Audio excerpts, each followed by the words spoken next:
Hi guys, welcome back to my channel. Welcome back to Claiborne. I feel very blessed to have you with me today. So this is kind of just like a blog type video. So I'm just kind of going over for anybody who's interested in how we're preparing for my husband's retirement. Because we're down to, like my last video said, we're down to 16 weeks of paychecks. And after that, we have to get used to living on 1/4 of the income that we used to get from him working over the road. So, what do we do? Well, right now, what's really important to me is to finish the inside of the cabin. So I ordered my last box of floor plank, and I go pick that up actually tomorrow. That's an 80-mile round trip for me to go get those floor planks. When we did the bedroom next door with the exact same floor planks, it was $60 a box 1 year ago. This year, they're $70 a box. And with tax, that is $75. So it cost me $75 to finish my floor. That's one box of floor planks. There's only 8 planks in a box. Crazy expensive. So I'm so happy that we're finishing that now. And while I'm there, I'm going to go ahead and look at the tile and the black backsplash for my countertops and my backsplash. And then we're not sure what we're doing with this one because we still want to do a sink and a hole and a PVC pipe. So we're not sure that we're going to finish this one, but I'm still going to buy enough tile to cover this one for once we make up our minds what we're going to do with that. So I'll be shopping for tiles that I can do myself. And I'm just going to do the little things of squares that you can like cut apart because I'm no tile expert. I don't have all the fancy equipment, so I'm just going to cut them apart. And I know you can get snippers. I hate to buy tile snippers for one little bitty job. That just seems so expensive. I wish there was a place where maybe I could find somebody I could just borrow some snippers from. But you know what happens when you borrow a tool? That's when it breaks and you have to buy them a brand new tool.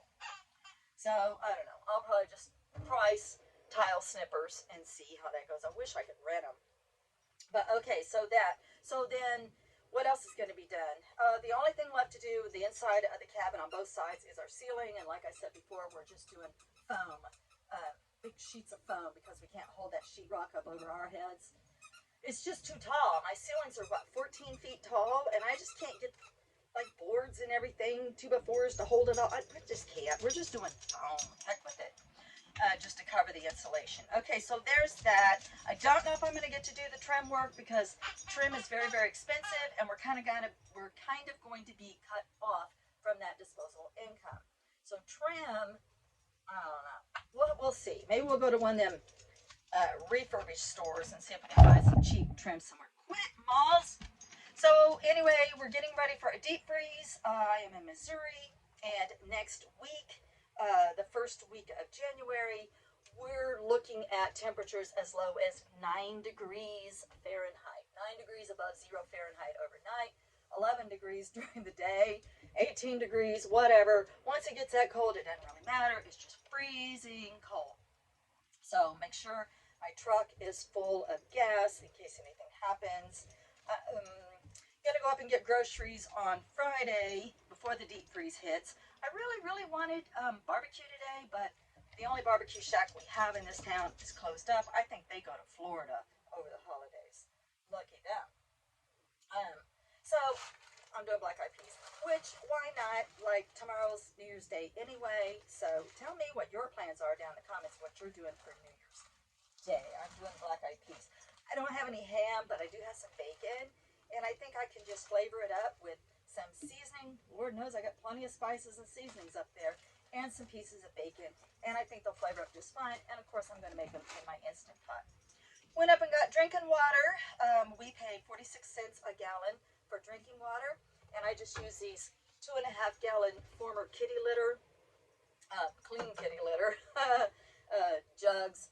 And I just fill these up. And then I bring them home, put them, I put them into 1-gallon jugs myself because these are easier to handle around the counter. You know what I mean? Instead of trying to do that. So I do that. And I have a funnel that I use to do that. So it makes life a little bit easier. The rest of my water, bathing water, dishwashing water, animal water, hand washing water, that's all rainwater that we collect at the back of the cabin. And those barrels do freeze.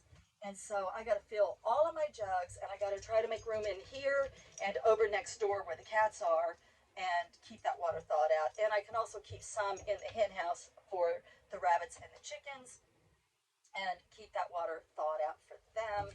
So I just put the jugs in front of the heaters, and then that way, you know, you all have heard me follow my channel that I always talk about my warm bunny water. Yeah, I have 4 rabbits, and they all get warm bottles of water every morning. And then when we have a deep freeze, I swap them out, and then in the middle of the day, they get more water. So I had to go up and buy a bale of straw. I just cleaned out all the rabbit hutches the other day. And then we use our straw and bunny poo on our gardens. So when I clean out the hutches, that goes into a certain spot. And then I was really hoping for a better bale of straw today, but all Mr. Jim had was what I call trash straw. It's $8 a bale. But Molly likes Mr. Jim because she gets to go in there and he gives her a free cookie. So she wanted to go to Mr. Jim's. Plus, it's just cheaper on us gas-wise to get our straw here in town. But it's that kind of straw that doesn't really hold together in a flake. It just kind of falls apart. And I call it trash straw. Doesn't matter. My chickens don't really care. Went out and checked the hen house today. I did leave my featherless hen and my retired hen and my beta rooster. I leave them inside the hen house on really rough days, and I just let the healthy hen and the alpha rooster out. And I keep them separated so that my other hen can start growing her feathers back and they can rest better. She was sitting on 15 eggs, y'all. I have 2 dozen eggs in the refrigerator now and 15 eggs on my counter. So lucky for us, though, our neighbors like eggs. So when we go around and visit the neighbors, I bring them their Christmas card, and we'll make sure we bring them each a dozen. You know, bring them a dozen eggs because I can't eat them. Woody, do you want to say something, Molly? Oh, you whatever. So, anyways, that all I wanted to talk about was water. I have to fill the other jugs because I don't like breaking the ice on my water catchment system. I'm always afraid I'm going to damage those containers. So I want to go outside today, make sure I fill all of those jugs up before it freezes over. If I have to, I can break ice and fill my jugs up, just going from the top, because the hose is at the bottom, but it always freezes up. But I can still go in through the top and get water. So gas, water. Oh, I have to make sure that I go up and get groceries on Friday before the deep freeze hits, before the really bad part of the deep freeze hits, and really make sure I got a lot of groceries in the house. I think that's it. Grocery. Oh, throw an extra quilt on the bed. Don't forget that. You gotta have that extra quilt on the bed. Make sure your laundry's all caught up, which we just did that last week, and we don't. Molly, please. You gotta make sure that you don't fall behind in laundry and all of that. So make sure everything's warm. Make sure the cats, you know, I got plenty of cat food, dog food, chicken food, all bunny food, all of that.